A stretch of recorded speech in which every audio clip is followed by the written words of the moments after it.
My grandparents owned one of the first art stores in San Juan, Puerto Rico, and in Plaza, I believe it was. And so they knew all the Puerto Rican painters that were coming up in the 50s, like which is like the golden era of Puerto Rico art.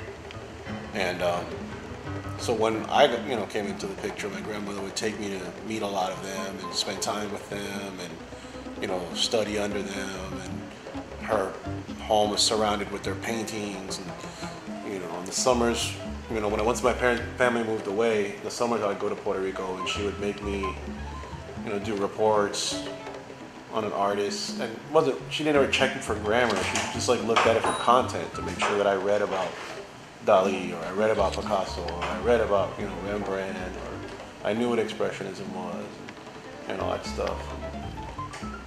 I didn't really. It was to me. I didn't even realize what was going on. I just thought it was what my grandmother wanted, so I just did it.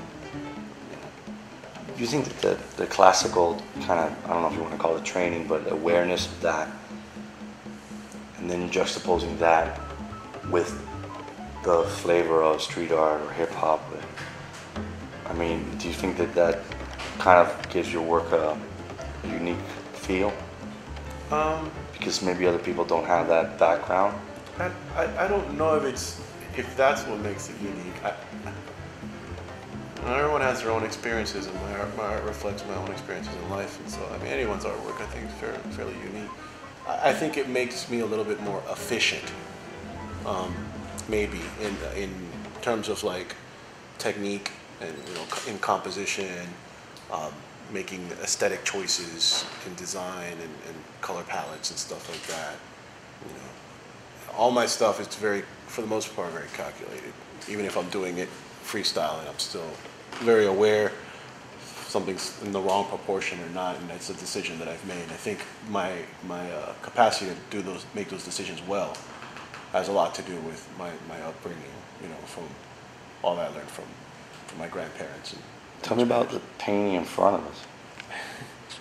This is the Puerto Rican flag, and embedded is the image of Carlos Albizu, who's founder of the Puerto Rican Nationalist Party.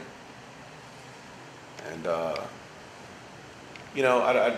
I'm not gonna say I'm not political. I'm not how do you say it? I'm not a fanatic. I don't hate the U.S., but I do understand that the relationship that the U.S. has had with Puerto Rico maybe has not been one that has, in the long run, proven to be overly beneficial for the Puerto Rican culture. And although maybe he was an extremist in what he was preaching, the concept that maybe Puerto Rico at that time should be its own nation, I thought was something that I believe in. It's a country that's never been allowed to be itself. What do you think that does to the people? Like so much culture and identity, but you're not really a Puerto Rican, you're an American. A good example is the artworks and all the big expositions in the United States. Puerto Rico, in order to enter, has to be judged, evaluated, and picked by a panel of their peers in the United States. They're not recognized as their own country. So what do you think are the odds of Puerto Ricans getting to those festivals? It's not very high. So much talent, And that's just like a small little really big picture. And so, yeah, I just, I think that it was such a Puerto Rican thought, My nation is a nation on its own. Oh, this is Raul Julia. When he R.I.P. man. I did two portraits. I did one of Bob Marley because I knew just everybody would want to see a Bob Marley. It's a reggae show. But then since my boys, I'm old friends with some of the guys who worked with, were there. I wanted to again celebrate my nationality and celebrate my heritage. And a lot of times I find I do portraits that people don't typically know, either that they're Puerto Rican, because they don't act the fool, And Raul Julia definitely is one of those people. Brilliant actor, super underrated. Nobody seems to remember the guy, and he was a Puerto Rican. And he carried himself with a level of dignity you know, and pride and intelligence that, you know, it's just honorable, you know, to be from the same place as him. So that was just kind of like my celebration that he's more than just Gomez Adams, because that's what everybody remembers him as. Oh, he's a dude from the Adams family. It's like, yeah, oh, he did that really bad Street Fighter movie. Yeah, he did that too, you know.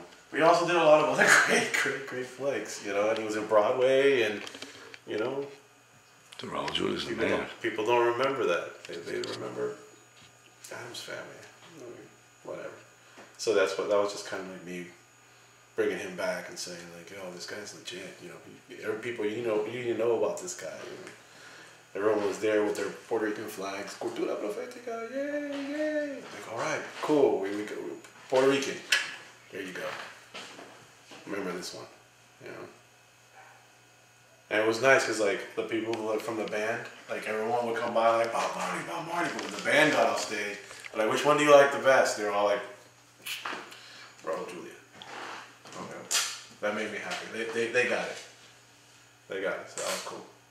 You know, that's the thing, is that there's extraordinary detail. I mean, you really see it when you look through the lens. It's almost too much without the lens. There's a guy that I just did a thing on. It's not up yet, but it's like, he's incredible. But it's still not that level. Like, I'm looking at her face there. Look, come here, Leslie, look at this. Yeah, no, he's...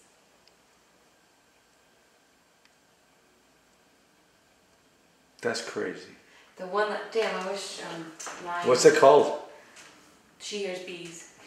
Because our first date, we listened to the bees in my wall. We sat there for like 4 minutes.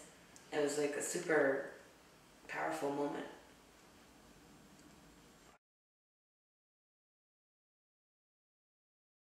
When we hung out was at Circle K in the front. Mm-hmm. But all you would ever hear when I was a jit, pumping out of everybody's damn cars, you know.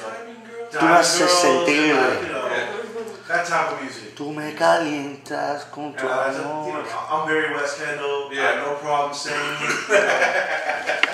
That's where I'm from. You know, and that's a little bit of my ode to West Kendall, you know. Those days. This is the first time I heard anybody say I'm from West Kendall, and I'm proud. Damn, yeah, it's cool. His neighborhood is something else.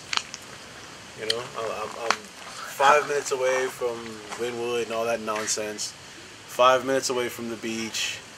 You know, tons of nice restaurants and all that, you know, South Florida goodness. But yet my neighborhood is quiet. I see green. There aren't tons of cars racing down my block. An occasional one here and there. I got good neighbors. You know, I hang out with the neighbors. I teach art to one of their kids. From, I would tell you, 1988 to 1994, everything that's cool now was already being done in Kendall. Like, all that stuff was already popping and happening. All the, you know, electronic stuff, all the hip hop, you know, all the street art that everyone's, you know, now blessing Wynwood with. It was all in Kendall back then. You know, and same caliber, you know. These individuals did great. You know, they did a lot of beautiful things for their genres of whether it be music or art or whatever. But I think everyone forgot that they came from Kendall. But